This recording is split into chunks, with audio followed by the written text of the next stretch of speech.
Hi, guys. Welcome back to the Called and Creative podcast. I am your host, Courtney Miller, And I am Mekala Stiek. and today we are talking about Are you ready to shoot a wedding? What a hot topic. I know. There are so many things that you have to be prepared for before you shoot a wedding, and so today we're going to dive into all of those things that you really need to think about before you actually take one on. What are a few things that you did in your business? Do you have anything in your mind that was like, I did XYZ before I started shooting weddings? Or did you just kind of dive off the deep end? So for me, the first wedding I ever shot was a super small intimate wedding. I think they maybe only had 15 or 20 people, and it was literally in their house.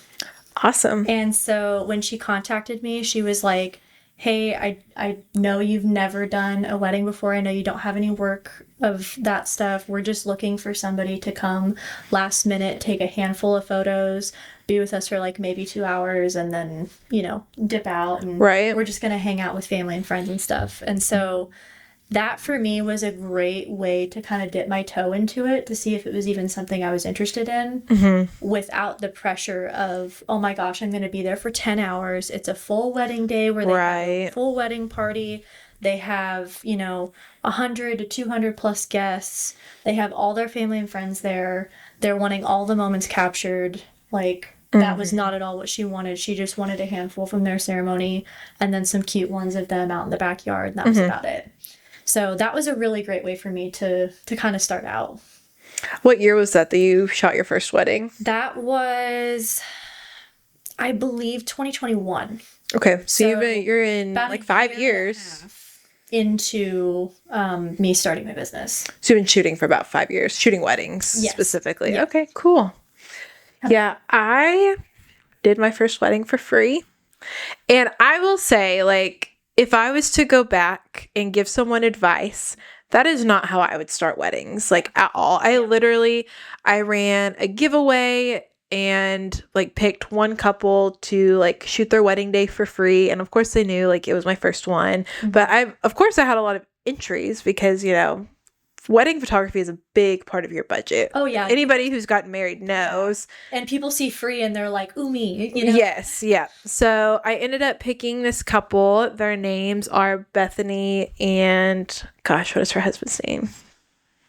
Robert. And I have actually shot their family countless times. I'm doing their second baby's cake smash photos this weekend, I think. That's awesome. And so it worked out because they ended up being lifetime clients. Yes. And we're friends and we go on play dates because our boys are the same age. And so it really worked out for me. Yeah. But if I was to go back, there are a million other ways that situation could have gone. And I really just got lucky. But all that to say, I would not shoot a wedding for free ever again, even if I was just starting out. But that's how it started, was I offered a free wedding, literally jumped off the deep end before I had dual slots, before I had two bodies. I did have a second shooter who was kind of doing the same thing. She just wanted wedding experience. And so she did it for free.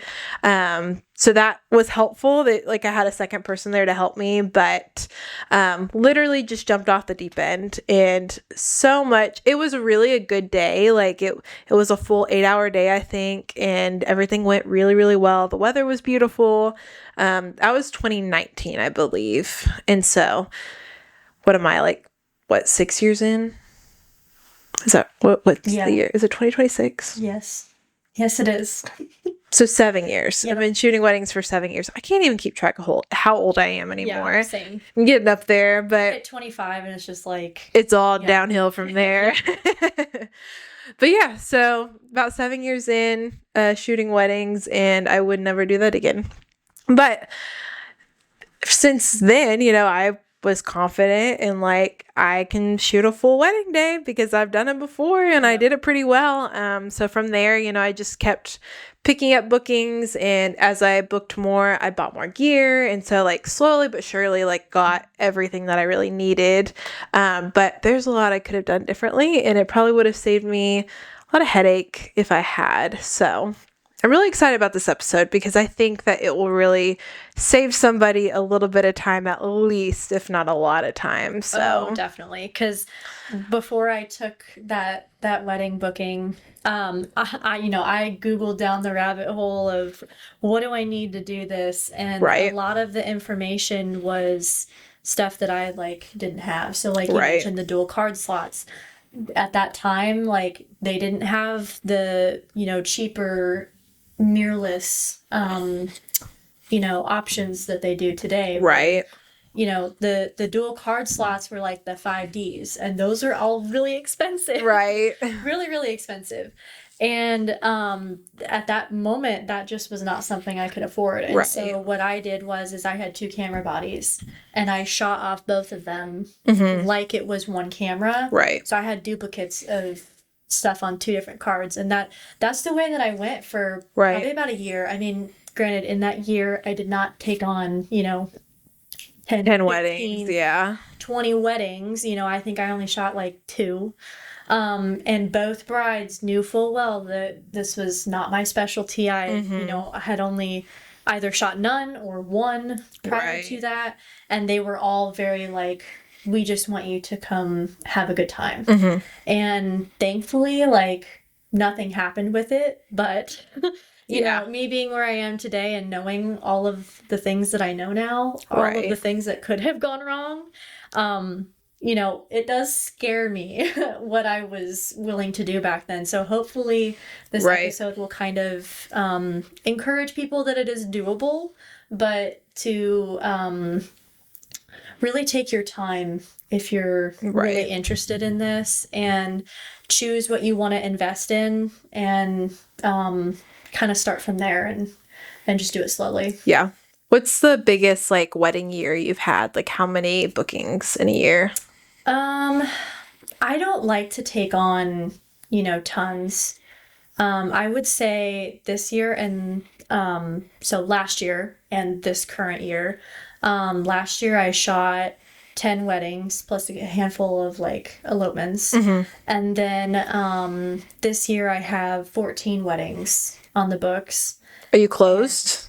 Not yet. I'm willing to take on a couple more just because a majority of them are like January through like September. And I currently only have one in October, one in November, and one in December.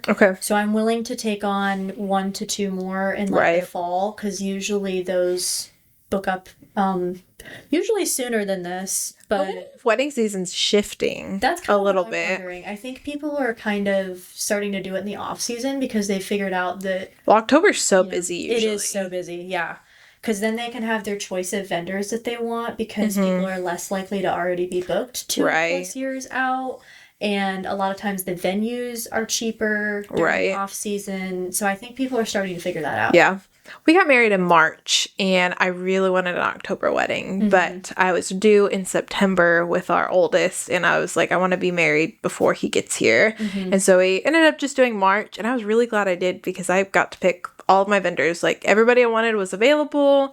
Venue was a little difficult because it was a short timeline, but other than that, like, I'm really glad we didn't do October. Yeah, that's awesome. October can be crazy. It really can. Yeah, I think my biggest year was 15 weddings. And that was when I was really like, all I was doing was weddings and couples. I could not do 15 weddings on top of like families and branding and all the things I'm doing now. So that's why I'm kind of taking a step back. But I did decide I'm still going to keep elopements, because elopements can be so low key, and I'll take like 2 to 3 hour elopements. Mostly just because I don't want to be gone from my kids for 10 hours. Yeah, I totally get that. There will probably be another season of my life where I'm ready to do big weddings again.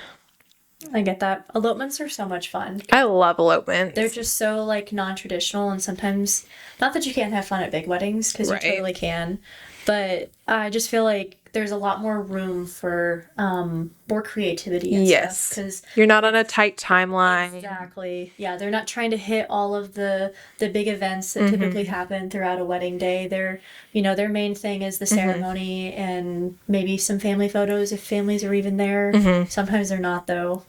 But one of my favorite ones I ever did, it was really more of like an intimate wedding than an elopement. They called it an elopement. That's another thing. Like, wedding size is so vague. Like, someone might call an elopement and it's 15 guests. Like, that's a micro wedding to me. Yep. And they might call their, like, 45-person wedding micro wedding. Well, that's like an intimate wedding to me. So, or they might call, I've had people say, yeah, we're having an intimate wedding. Okay, what's your guest list? 100.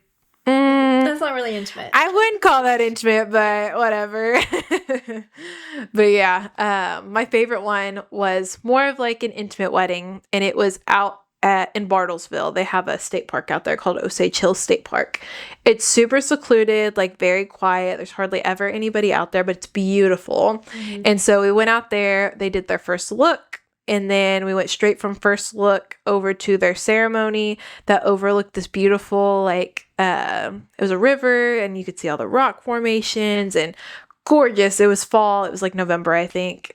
And they had probably like 30 or 40 people there, and everybody literally just stood, like, there was no chairs or decorations. They just stood and watched them get married. And then right after that, we did some family photos real quick, and then spent the rest of the day just doing, or I say day, I was only there for 2 hours. Spent the rest of the time just doing like couples photos. And absolutely my favorite, like, it was quick, but nobody got tired. Like, nobody was over photos by the end of the day because it was only 2 hours, you know? Yep. So those are my favorites. I know some people love big weddings and they want to be there for 12 hours. Like, cool. Not for me, but like, I love that for you. I will say, for me, I think the max that I'm kind of willing to do at this point is like 10. Just because I'm starting to realize that if you do more than that, I'm chilling on the dance floor, taking pictures of the same 5 people for like 3 hours. Yes. And I don't think you want, you know, why do you want to pay photos. $600 an hour for that, you know? Yep. I don't think that's what couples really want. I don't think it's necessarily something they think about either, because they're like, oh, I want the whole day captured. But then the way the timeline works out is, well, you know, we're past everything, and I still have 2 or 3 hours left on, you know, the clock, and you don't want to go home, but nobody's dancing.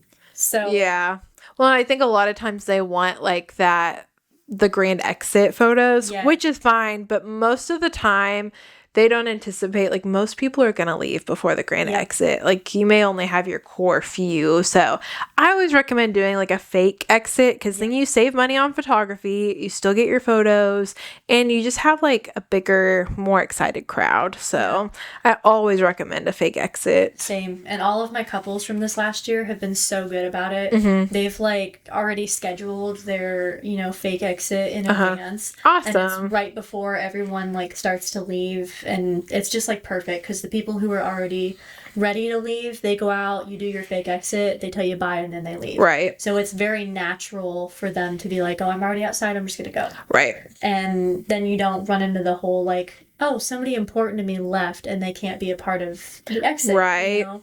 So this way, everyone gets to be a part of it. Yeah. You get the really awesome photos. And you save money. Yeah. So. Well, and if you're doing a true exit too, there may be people you don't get to say goodbye to, because everything's so busy, and then like you're just gone, you know. Yep. And so I really think it's best for everybody. Definitely. How did this turn into a how to plan your wedding episode? But that's okay. That was not the goal today. So yeah, we have a few talking points of just like things you need to consider before like you take on a wedding booking. Yep. And we'll just go through each of these line items, and then if you guys ever have questions about things that we talk about, please send us DMs on Instagram. Our page is is it the Called and Creative or just Called and Creative? I think it's just Called and Creative. Yeah. At Called and Creative Education on Instagram, and then we're also on Facebook as well. So we love you guys. Like, we love helping you, we love educating you. So like, if you ever have follow-up questions on these episodes, like, please feel free to reach out to us. And we also do one-on-one coaching. So if you just want to sit down with us, or just one of us, to talk about like things that are really specific to your business and your experience, you can book one of those sessions with us, and we will spend a couple of hours just really diving together. So those are always options. Yep. And you can look at those on our website as well, which is linked in our bio. It all starts on Instagram. Just start there and then you'll find it. Definitely. Okay, so our first talking point is, do you have your back end and client experience set up? And this would include client relation. What is it? CRM? What does CRM stand for? I know what a CRM is. What does it stand for? Client Relations Manager. Okay. Management. Client Relations Manager. A CRM system, which would be where you like keep your client interactions, invoicing, contracts, basically anything related to like that booking. Like that's where that all happens. And then of course like your contracts, your invoicing, your delivery systems, your image delivery systems. Do you have like all of that set up?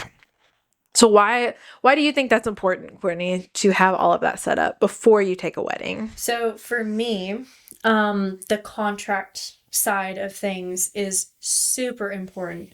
Not that I've like had a huge issue with anything, thankfully. Knock on wood. Yes. But if you were to ever have anything happen, the contract end is what would protect you. And in flip, it also protects your clients as Absolutely. well, because all it does is it lays out everything that you both are agreeing to. Mm-hmm. It's laying out what they're agreeing to pay, so nobody gets, to the end of the wedding day and they're like, oh, I actually owe you $500 more than what we previously discussed. That's not right. Fair. So everyone goes into it knowing what it is. They know what to expect. They know what the turnaround time is supposed to be. And if they act like they don't, you can say, go read your contract. Exactly. Because I gave you everything. Yep. And for me, the turnaround time is in the first 2 or 3 sentences. Oh, really? Yeah. Just so that they don't have to do much reading to be able to see it. All my very important things are highlighted or bold and underlined. That way, they can easily flip through and be like, okay, that's important. That's important. Yep. Because I found that a lot of people won't read the whole thing. Right. So if you which is understandable. I don't always read every contract word for word, but you should at least skim through it, know kind of the bones of it, what's going on. Definitely. Yeah, I think that a CRM or just a back end of your business in general is just consistency too. Definitely. When you have systems set up like that, and not just a client management system, that's what CRM. No, that's not right. A CMS would be client management. Anyways, I don't know why I'm so stuck on this. Not just having a CRM set up, but a client experience laid out is just so important for consistency, because you don't want one bride to say, oh, I paid say $2,000 for XYZ. I didn't get that. I didn't get that. I didn't get that. But this other bride you had got that, and that. So why? If you just lay it all out and you have a very set system that everybody goes through, then nobody's going to ever be upset. Yep. And you know that every single client is getting the full experience that you would offer anybody else. No, nothing gets missed. Yep. Another thing for me is staying organized. Yes. So I can have, all of their names, their contact information for both the bride and the groom. Right. Personally, I required the bride and the groom to sign the contract. That's a good idea. Because when I first started out, I only required whoever contacted me first, which I don't think is wrong. But since then, I have had a couple break up. And then now what? Right. And they both technically paid for it, and one of them wanted a refund. One of them, wanted to just let me have what they had already paid, all this different stuff. It ended up working out fine. Right. But from that point on, I said, okay, no, they're both going to sign the contract. They both need to know what they're agreeing to. And that's how I go from there. I also find that also helps, because usually it's the bride that contacts me. Right. It helps the grooms feel a little more involved and oh, you included me in this, so I at least know what's happening. Right. And I know what to expect. That's a really good point. Yeah. Because you're right. A lot of times it is just the bride, and you can show up to the wedding day. And I've shown up to weddings where I've never even met the groom. I've never had a conversation with them. We are strangers, and that can make it difficult to get him in a comfortable position for groom's photos and getting ready and all that. So definitely, that really helps with that. Yeah, that's a good idea. Yep. I never thought about. Is there anything else about back end and client experience you wanted to go over? I could just kind of talk about what I use. Yeah, go for it. So I use HoneyBook. By no means do you have to use that. I know PixieSet also has a client management system, and from what I've heard from people who have used it, that's pretty good. Do you use Dubsado still? I used to use Dubsado. Okay. I did a big overhaul just a few months ago because I've kind of taken a step back because I'm also doing real estate photography, which keeps me pretty busy. And so I'm taking less bookings, which means on that end of my business, I need to have less expenses. So I have stepped away from Dubsado, which I really liked. As far as a CRM, I would say it's pretty comparable to HoneyBook. Yeah. I don't think it's as like user friendly as HoneyBook, but it's way cheaper. Like Dubsado was like $20 a month for like their top package, and so HoneyBook has gotten a little more expensive. Yeah, that's why I left HoneyBook. It was because it was expensive. Yeah. And so now I'm using Sessions, which is like it's all in one. I think I pay like $34 a month, and that's for my booking site, which is not a full website. But in this season of business, like I'm okay with that. Just having like a very simple like booking page. But it has a booking site. It has all of your CRM. So you're invoicing your contracts. You can set up Klarna payments. It also used to have Affirm, I think. Did Affirm go out? I don't remember. Or maybe they just stopped offering Affirm. Either way, they have Klarna. Okay. So you can set up Klarna with it. It runs through Stripe. And then you can also do your galleries through it. So, and we also use Sessions for our business. And so if you ever need a code for, I don't know if you get like your first month free or if you get so much off, but if you have a referral code, you usually get some kind of discount. So if you need a Sessions or HoneyBook. I think I have a HoneyBook one as well. Yep. So if you want that, just send us a message. Yeah, we'll get that to you. So. Okay, so the second thing to consider when you are getting ready to shoot a wedding or looking to shoot a wedding is, have you second shot before or gained wedding experience otherwise? I highly recommend, highly recommend that you second shoot. Yeah. I kind of wish that that's how I would have started out. The funny thing to me is that I actually never second shot a wedding until I moved here to Tulsa. Oh, really? And that was already like 2 years or so after I started shooting weddings. I've only second shot like a handful of times, actually. For me, where I lived in Nebraska, there just were not a lot of photographers, and there wasn't a lot of opportunity for me to second shoot. And so for me, it was more natural to just actually start shooting them because the brides and grooms were completely understanding that I didn't have a lot of experience with it, that they were taking a risk and hiring somebody that was not, super knowledgeable on weddings or shooting them or anything like that. Thankfully, they were all really amazing and nothing bad happened. But if you are in an area with a lot of photographers and a lot of amazing photographers at that, definitely second shoot. I would highly recommend it. Which at a minimum, I think that you probably could get away with like, taking a course, going to a workshop. You could, if you were involved with the wedding very heavily, like you've planned your own wedding, you have been the maid of honor at someone's wedding, and you actually like went through the process of like planning and seeing how the full day like was laid out. I definitely think you could like make it work. It still may not be like the best or the easiest day, but you could probably make it work. But I would not like ever go to shoot a wedding if you have no wedding experience. Like it is your job to be able to anticipate the moments and just like be there ready to go. Like if you don't realize that they're cutting the cake and you're not, like, you missed that shot, like there's no redoing that. I guess you could fake it, but it's not going to be genuine and it's not going to be the same.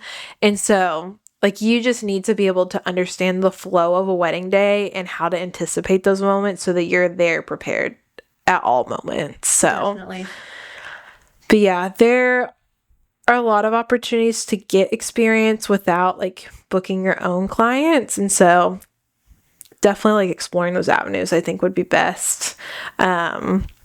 Even if you second shoot a wedding for free, you know, there are some photographers that like are open to letting someone learning like come along, but I feel like second shooting jobs can be hard to get, especially if you don't have the experience. Yeah. Have you gone through that at all? I've never had anyone turn me down, but I think by the time that I started advertising that around here, like people were like, "Oh, like she clearly has experience. She's been shooting weddings for a hot minute. Like, you know, I'm not concerned about her not showing up or not getting good pictures or anything like that." So I guess that kind of is a little hard for me to answer. I have had people who have kind of been on the fence about whether or not they're going to hire a second. Right. Mostly because, like, you know, their couple was like, "Hey, I'm thinking about adding a second photographer. Like, do you know somebody that you could add, or, you know, whatever." Right. And so they start looking as a just in case, and then, you know, maybe they decide not to add it or something like that. But I think that a lot of photographers, at least in our area, a lot of them shoot by themselves. Like they don't have second shooters. And so it can be hard to get those gigs. But I think if you are really intentional about like getting educated on weddings and taking what opportunities you can, like workshops, styled shoots, to like build some kind of portfolio, because most photographers are going to want to see some kind of portfolio before they like take you on as the second shooter. And so even if it's just styled shoots, like that is a great way to be able to say, "Hey, I would really love to second shoot for you. Here's some photos I've taken at a real wedding venue," so that they can kind of see like your technical skills without like having had that second shooter experience. Exactly. Because from, you know, a personal perspective on this, I would really not feel comfortable hiring a photographer who can't show me any sort of portfolio work. I need to at least see that you know how to use your camera. Exactly. Because if we're at a real wedding, I don't have time to stop and explain settings to you or set your camera up the way it needs to be. I need you to be there and actually taking photos. And I have a trained enough eye to look at your portfolio and say, "Okay, I think we're probably shooting in auto. Like, we're not super confident in like our settings yet." And so like I can kind of decide, like, is that somebody I'm willing to take on as a second, or do I need to look for somebody who's a little more experienced? So yeah, those are all great ways to get some experience before taking on your own clients. Okay, the next thing to consider is, what is your equipment setup? This is a really important one, especially in my opinion, because of how easy it is now to get even an intro grade camera that has dual cards. Just because it's become a huge thing now. I mean, I'm trying to think. I bought a Canon R6 the other day. It was used. It was off of Facebook Marketplace. It wasn't like I bought it brand new, but I bought it for $1,200. Yeah. And it came with a lens. Right. So, you know, I would call that semi intro grade. I mean, you know, 5-6 years ago when I bought my very first camera, I bought it for like $500-600. Right. So it was a little, you know, basically double what I paid. But if you're willing to get into weddings, I do think that your gear is something you really need to invest in. Right. And you need to be willing to drop the money on it, especially on your camera body, if you can get dual card slots. Yep. Just because it protects you on the back end from, oh, one of my cards corrupted, well, at least I have a second that has every single thing that I shot on it. So you can set your camera, for those of you who don't know, to record to both cards at the same time. So you're recording 2 different copies of the same image on both cards. So if something happens to one of them, you always have the backup as a just in case. And this is kind of a hot take we've had. Like, it is. You feel like you can take a wedding without dual slots, but you need to have 2 bodies. Yes. I disagree. I think that you should have dual card slots before you take a wedding. And that might just be my anxiety talking, you know? Yeah. And I completely understand like why you would say that. And I think it's definitely valid. But on the other end of it, the reason I feel like if you have at least 2 camera bodies and you are going to shoot it, like, you know, you take one picture with one, you put it down, you take another picture with it, like, you know what I'm saying? Right. You literally have duplicates of everything on both cameras. That's fair. I just know how much that would like slow me down during the day. It definitely slows you down, and I do think that it is something important to be upfront with the couple about. Mm-hmm.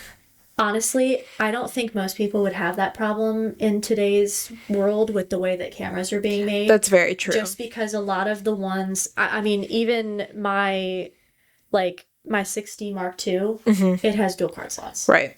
Like, the 6D is the one that doesn't. Mm-hmm. So by the time I upgraded to my Canon 6D Mark II, even though it was a DSLR, it had dual card slots. Right. That makes sense. My backup then became my 6D. Right. And so... Do you shoot on dual cards no matter the session? I do. Because I do too. Yeah. Now that I have it, I do. Yeah, because why not? It's a waste to not. Once I upload to my hard drive or my external drive, I will erase my second card, but then I still keep that main card until everything's delivered. But because why not? You know, it's just backup. So my rule with everything is have at least 2 to 3 backups of everything. And with weddings, my requirement is 4 backups. Yep. So with weddings, I will keep both cards, and I will also put it on 2 different external hard drives, so that if anything were to happen, I would have backups at least somewhere. Right. Just because I've heard so many horror Do you keep them in different places? Are they both at your house? Yes, they're both at my house. I usually keep one of them in our fire safe. That's a good idea. And that one, it does nothing but live in the fire safe. Right. That's all it does. It's just a backup. Maybe I need to do that. Yeah. Because I back up to my cards. I keep the card and then I back up to my external drive. And because my thought is, at the very least, I have the raw, so I can start over if I need to. And the thought was well, if my house burns down, what happens? My, my computer and my cards are going to be in the same place. But if I did an extra backup, I would have that option too. Yeah, I highly recommend it just because, I've never had a bride ask me what happens with the backups, but for my own personal, anxiety and, with the way that I get, my brain, won't let me not have, backups for, totally oh my gosh, what happens in this scenario? But... Yeah, I totally get it. Yeah. And then having 2 bodies, Yes. And a variety of lenses. I cannot recommend that you shoot a wedding on a 50 millimeter lens only. It's just not enough. And also what happens if your one lens breaks, you are screwed. So definitely a variety of lenses, even if that's just 3, I would say 3 minimum, really. I think you could get away with a wedding, depending on your style and depending on the wedding, obviously. I think you get away with shooting a wedding with a 24-70 and 2 primes. I think you can do that. I really do. Just because for me, the 24-70 or my new favorite lens, the 28-70 that I have, that one never leaves my camera. And for me, it's just such a good range of you can get wide and you can get close. Right. And most of the weddings, if not, well, I don't want to say all because I have shot a couple of weddings where I had to be really far away because it was a Catholic wedding and I couldn't, go all the way up to the altar or whatever. Or, they just had a really long aisle and I didn't want to get clear up in their face and be super distracting because that is one of your jobs as a wedding photographer is to not be distracting. Yes.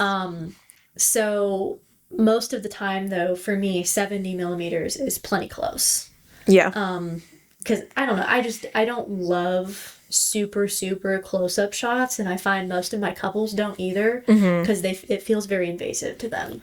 Really? So, yeah, a lot of them, I think it's kind of a insecurity thing a little bit. Because especially for the women, a lot of the women that come to me, they talk about, oh, I hate my arms. Oh, I hate this. Oh, I hate that. And I've found that they feel a lot more confident if I'm not all up in their business or zooming way in and you can see every single pore on their face. Yeah, that's fair. Or anything like that. So I'm pretty big on detail, so I really love my 70 to 200, but it's also not my main. It's usually on my second body, so I'll have my 24 to 70 on one for the ceremony and then my 70 to 200 on the other, so that I have the option to grab those details, but it's not the main goal. Yep. And then lighting. Like, you need to have some kind of lighting, whether that be video panels or on-camera flash or off-camera flash. Like, you need to first have the capability, like have the equipment, and then also know how to use it. Like, if you don't know how to use it, it's not going to help you. So definitely, I'd highly recommend, just if you don't know anything about it, just get a cheaper on-camera flash that you can set in TTL mode, and bouncing's super easy. Yeah, just let it do all the work for you. Yeah, 100%.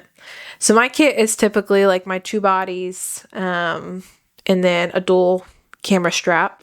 And I would love to get the spider, but I'm not shooting big weddings anymore, so I don't need to like invest in that right now, but I would love to have one eventually. But my holster, and then I take all of my lenses, even if I think like my real estate lens, probably won't ever use it at a wedding, but I have the option if I need it. And so all of my lenses go in my kit with me, and then all of my lighting goes with me, because I'd rather have it and not need it than need it and not have it. So that's kind of I gotta pack everything for weddings. Oh, same. And then extra SD cards, of course. Extra SD cards, extra batteries, all of those things need to go with you. The next question is, are you confident shooting in manual and in all lighting situations? Yes. You better say 150,000% yes. I am confident. Especially the lighting situation one. For me, at least. Just because when you walk into a wedding, you need to have all of the things with you and all of the knowledge to be able to, if you're shooting a wedding in the dark, you know what you're going to be able to do. Right. Because not all weddings will be like that, but the question becomes, what happens if you walk into the reception and it's way darker than you think? Like, the sun already went down. All you have in there is the candle lights from the decorations on the table. They may have some string lights, and then the DJ is, doing some of his random colored lights, and that's all you have. Which is great for the mood. Oh, not great for photos. But the question then becomes, do you know what to do in that scenario? Right. And can you adapt and figure it out and still make good quality photographs for the couple? We also have to think about timeline. A lot of times couples have their timeline set before they book a photographer. And they're not always willing to work with you. I always have, as soon as I book a wedding, I have a timeline meeting with them, even if they already have a timeline. Like, okay, do you have a timeline? Cool. Send it to me. Let's have a meeting. Let's talk about it. Let's go over all the things. And a lot of times they say, I have no timeline. And that's super ideal to be able to sit down with them and make suggestions based on lighting. One of my best weddings I ever did, they had the ceremony exactly at sunset time. And it was beautiful. I don't even know if they did it on purpose, but it was perfection. The lighting could not have been better. But if it had been really overcast that day, it wouldn't have been that way. I would have had to have used flash, and it would have been a completely different vibe.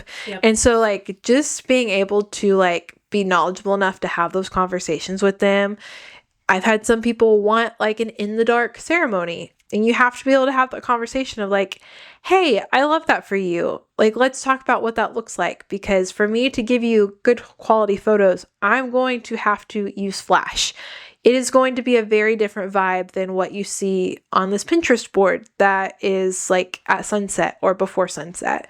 And so just being confident enough and knowledgeable enough to talk about the situations and walk them through what that would look like is so, so important. I think it just sets expectations up, because I never want a bride to come back and be like, well, that's not what I thought my photos were going to look like. It's well, we had that conversation, so I don't know what to tell you. But then also, you're just going to get thrown into random situations during the day too. You may go from bridal suite with beautiful natural light to reception hall that has no natural light. You just have to know what to do in those situations.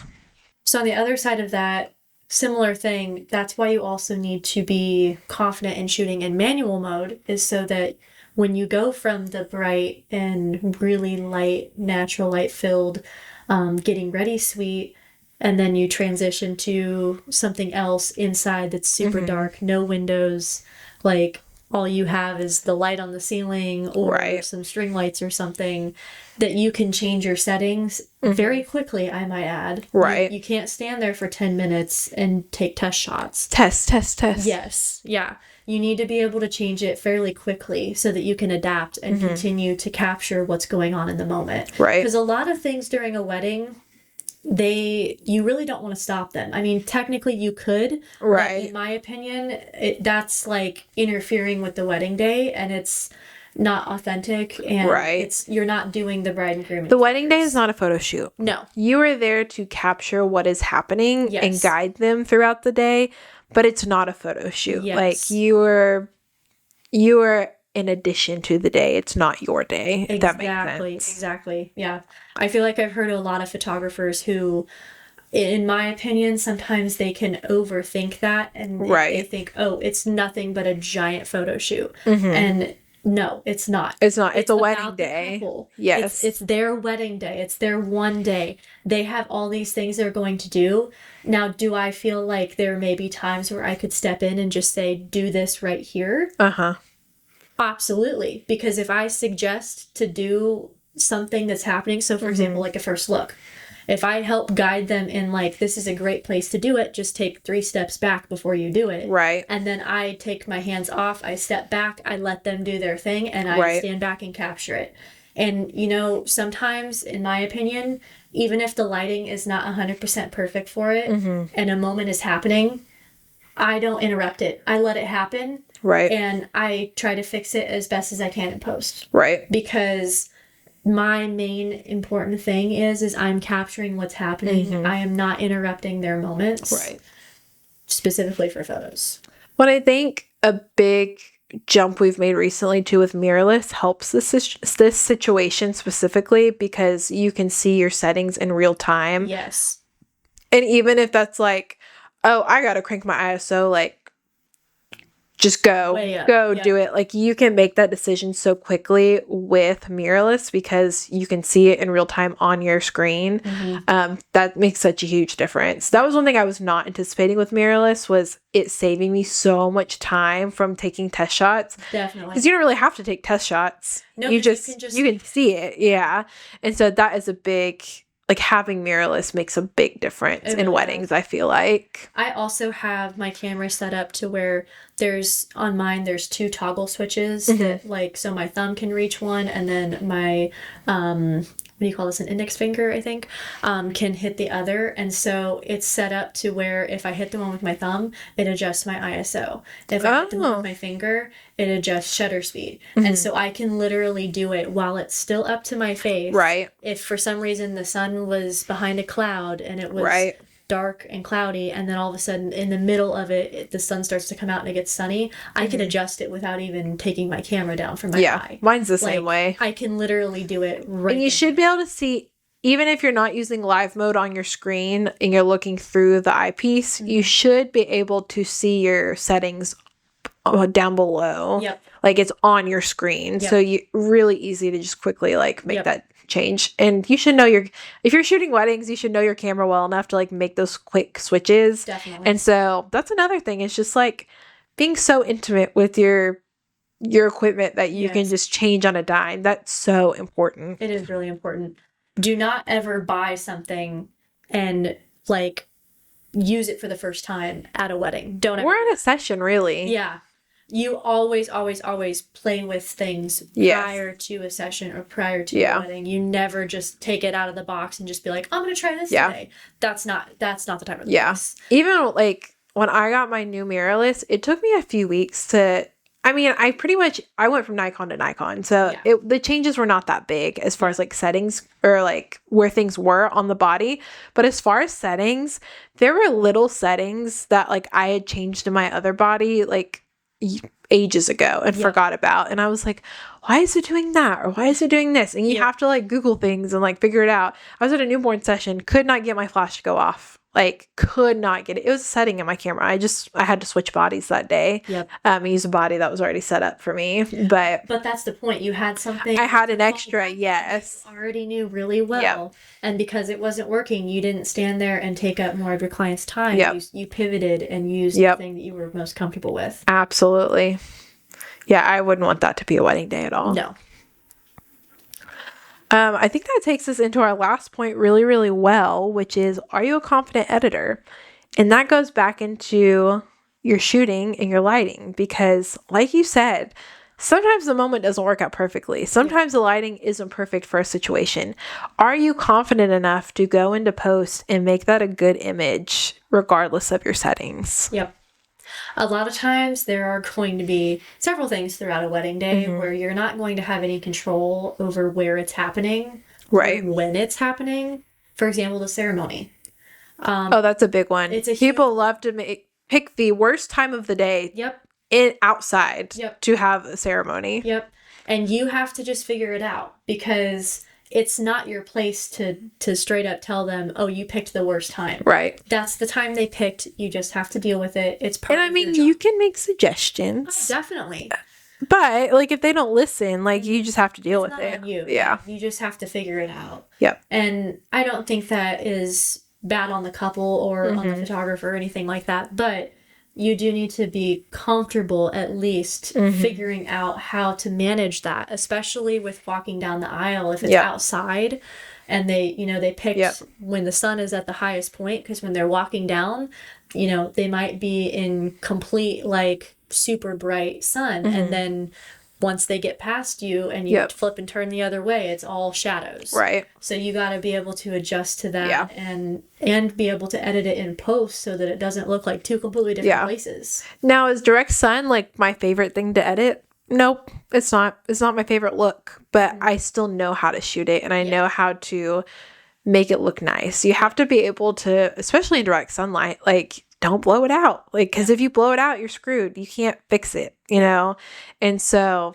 I think just, like, you don't have to love it. Like, you don't have to love every single lighting situation. That's just not realistic. But, I mean, if we could shoot an entire wedding day at golden hour, totally would. Oh, yeah. It's just not possible. Yeah, it's not realistic. Yeah. I mean, no wedding will be able to fit in that, tight, like, 2-hour window where the sun is perfect. Right. So it's really unrealistic to think, oh, I will never shoot in full sun. Right. Especially if you're doing weddings. Right. It's just really unrealistic. So. And I think that's where a lot of photographers go wrong, is they have been shooting sessions for years maybe, but all of their sessions have either been in, like, a naturally lit studio or it's been at sunset outdoors, and they don't have the experience of, like, shooting in full sun at midday or dealing with the shadows or shooting indoors with no light, basically. Yep. Like, they just don't anticipate. Just because you can shoot a beautiful session at sunset doesn't mean you can shoot a wedding day. Like, it's just two very different things. And most of those reasons are out of your control. Like, it's not your fault. It's just the way the world works. But you still have to figure it out. Yeah. Yep. And that is why a lot of the wedding gurus will say, like, don't book a photographer until you've seen a full wedding day portfolio. Yep. Don't just go off their Instagram. Don't just go off, like, their pricing guide, because those are, like, handpicked very best of the best. You need to see the whole day. Like, how do they handle XYZ? So important. And then there are also crazy edits that I feel like sometimes come up when it comes to weddings. Like, hey, my sister broke up with her boyfriend. Can you remove him from this photo? Like, those things do come up occasionally. And even if you aren't confident making that edit, like, do you have the resources to find someone and outsource that work to them? Yeah. Like, not only, like, having the capability yourself, but, like, having the gumption and the know-how to like, outsource it to a reputable person to make a good edit is very, very, very, very important. Because at the end of the day, if you deliver a horrible edit, that's on you. Like, they don't care if you outsourced it or not. Like, it's on you. It's your work. And so, like, having the capability to make those decisions can go a long, long ways too. Definitely. I think the other end of this as well is, do you have the capability and the equipment you need to be able to physically go through and handle that amount of photos that you would take on a wedding day? Because for me personally, a lot of times if I'm there for 8 hours, especially if I have a second shooter, I could take anywhere from 2 to like 4,000 photos while I'm there. And that can't live on your hard drive. No, it can't. Not forever. There's no space for that. No. Especially multiple of them. Yeah, and especially if you're shooting in RAW, like you should be. Right. The files are huge. Right. So do you have... Yeah, my files are like 46 megabytes or something. Yep. Like per photo. Yep. So you have to find a way to be able to store them, so properly back them up, kind of like what we were talking about earlier. And then also be able to have a way to cull them and go through them, pick the ones that you're going to edit, and, you know, get rid of the ones where people are blinking or they're making a weird face or the wind blew their hair. I just hit my mic, but the wind blew their hair, like, you know, in their face or something, and they're not good. You know, get rid of those and then edit the ones that you want. And I think a lot of people don't think about the fact that you need a quality computer in order to run that. Because, so for me, I had a MacBook that I got clear back in 2018 when I started college. And it worked great for the first several years. Well, as cameras started to increase their quality of the photos that they could take, it started to really lag. Really, really, really lag. Yeah. And it got to the point where just this last year, I actually had to buy a new one because I couldn't even back up photos. Like, it wouldn't even let me transfer them. So my question to you is, do you have something that will allow you to even process that many photos? Because that's really important.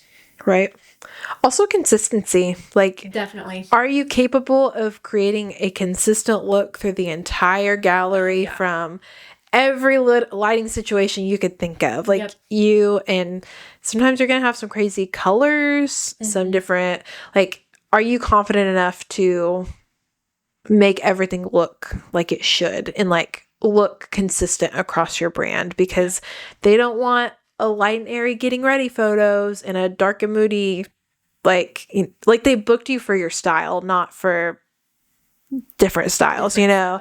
So it's got to follow your consistent pattern. So definitely. That's probably one of the biggest ones when it comes to editing. All right. So those were our, 5 hot takes, big topics when it comes to shooting weddings. Like I said, like, if you guys have questions, DM us. Always happy to help. Would love to do some one-on-ones with you guys. We also have a big announcement coming very soon. We're going to be having some wedding education coming out very soon. We're going to be recording our very first online education workshop the 24th. So today's like what, the 7th?